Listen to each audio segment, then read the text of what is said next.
Australia, I think basically where we're at present is we've got an economy that doesn't have any momentum. And so that's basically affected essentially by interest rates, people being worried, some parts of the economy, retail, wholesale, manufacturing, doing really poorly. As we go forward, we're expecting the tax cuts, some government policy initiatives to sort of improve. And then by next year, something like growth 2.5%.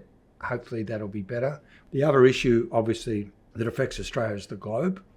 It's growing okay, but there's some big slowdowns in a number of economies. So we would say global growth may be around 3, which is still below long-run average, which is like 3.5. But where we're at now is you've got rate cuts just about everywhere.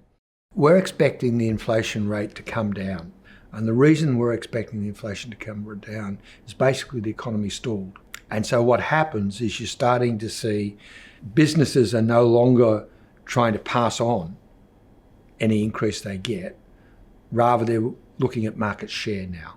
So up until recently, what we've seen is the big increases in cost of living and particularly supply chain sort of issues.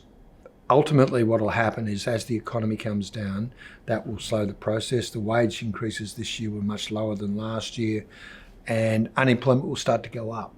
And so that sort of puts in an environment where inflation will come down. For interest rates, I think essentially they're on hold till the end of the year. And then early next year, you've got rate cuts. I think what's really important is we expect the rates to go down to about 3%. So it's quite a big fall by the end of 25. Unemployment, you would expect if the economy is growing around 1%, which is what it currently is, unemployment will go up.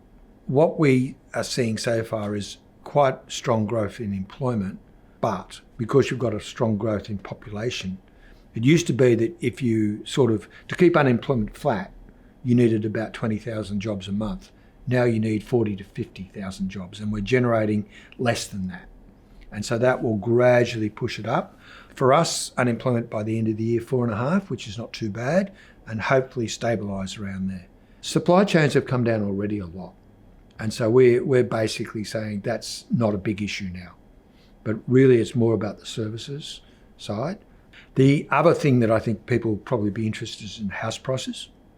So far we're seeing house prices slowing a lot in the eastern seaboard, but it's very different according to which state. So if you look at house prices in, say, Melbourne or Victoria and Tassie, negative, significantly negative.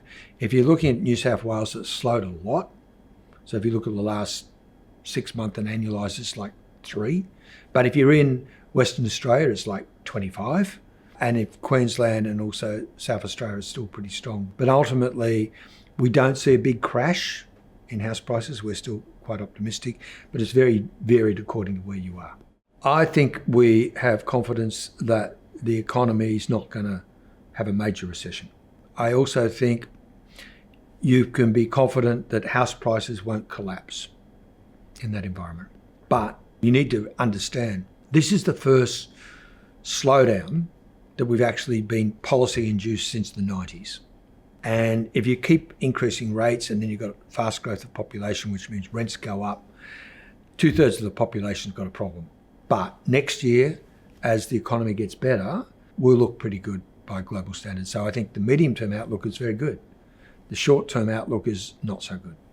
When we look at our business survey for confidence, not great confidence is basically the bottom line, and particularly bad confidence in sectors that are underperforming. So think retail, wholesale, manufacturing, and parts of the service-related hospitality, that sort of area, really poor confidence levels. But other areas, construction's still all right. A lot of the mining is okay, but not great. And some of the service sectors, like in the finance, in property services, it's still all right. So overall, weak, but stress in some areas, not in others. NAB, more than money.